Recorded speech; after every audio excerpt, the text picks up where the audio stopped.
সাবেক প্রধানমন্ত্রী বেগম খালেদা জিয়া তার বাথরুমে সিসিটিভি ক্যামেরা লাগানোর কথা বলেছিল সেই মশিউর রহমান রাঙ্গা ওর লাল করতে হবে।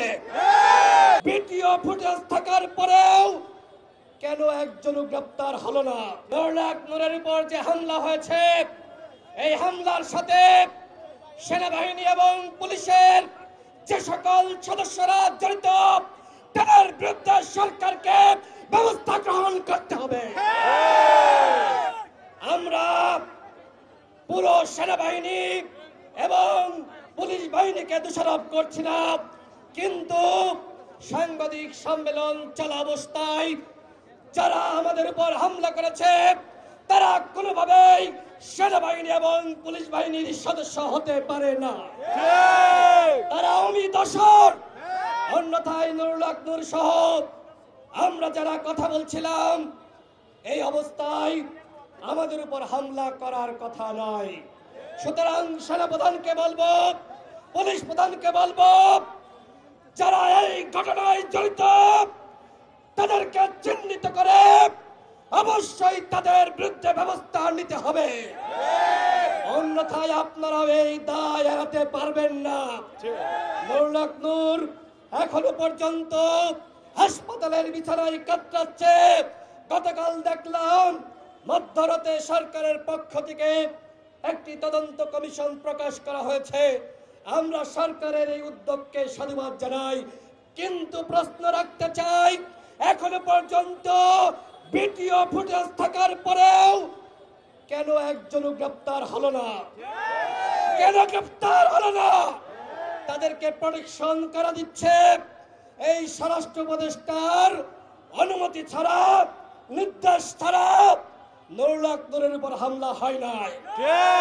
সুতরাং একজন জনপ্রিয় জাতীয় নেতা, জুলাই গণঅভ্যুত্থানের অন্যতম সাহসী নেতা, তার উপর যে হামলা হয়েছে, এই হামলার দায় নিয়ে এই নির্লজ্জ বেয়াদব ছোট লোক, এই অথর্ব স্বরাষ্ট্র উপদেষ্টাকে পদত্যাগ করতে হবে। এইরকম স্বরাষ্ট্র উপদেষ্টা বিপ্লব পরবর্তী সময়ে একটি অন্তর্বর্তীকালীন সরকারের উপদেষ্টা হতে পারে না। সুতরাং অবশ্যই এই স্বরাষ্ট্র উপদেষ্টাকে পদত্যাগ করতে হবে। যদি এই স্বরাষ্ট্র উপদেষ্টা পদত্যাগ না করে, এই জাতীয় নেতৃবৃন্দ, ফ্যাসিবাদ বিরোধী শক্তি, আমরা যারা এখানে এই সংহতি সমাবেশে হাজির হয়েছি, সবাইকে সাথে নিয়ে সচিবালয় ঘেরাও করা হবে এবং টেনে হিসেবে এই স্বরাষ্ট্র উপদেষ্টাকে তার গদি থেকে নামানো হবে। আমার সর্বশেষ কথা, আওয়ামী লীগ যে অপরাধ করেছে, জাতীয় পার্টি কি একই অপরাধ করে নাই? সাবেক প্রধানমন্ত্রী বেগম খালেদা জিয়া তার বাথরুমে সিসিটিভি ক্যামেরা লাগানোর কথা বলেছিল সেই মশিউর রহমান রাঙ্গা ওর লাল করতে হবে। ও এখন কোথায় আছে? ওকে খুঁজে বের করে ওর লাল করে দিতে হবে।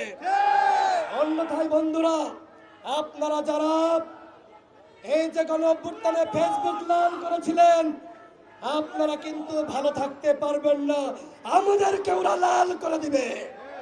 ইতিমধ্যে ভারত একটি চক্রান্ত ষড়যন্ত্র শুরু করেছে, আবারও জাতীয় পার্টিকে বিরোধী দল বানাবে।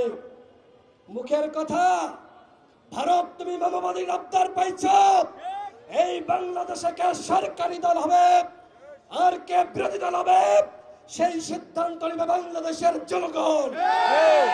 বাংলাদেশের রাজনীতি নিয়ে ভারতকে আর নাক গলানোর সুযোগ দেওয়া হবে না।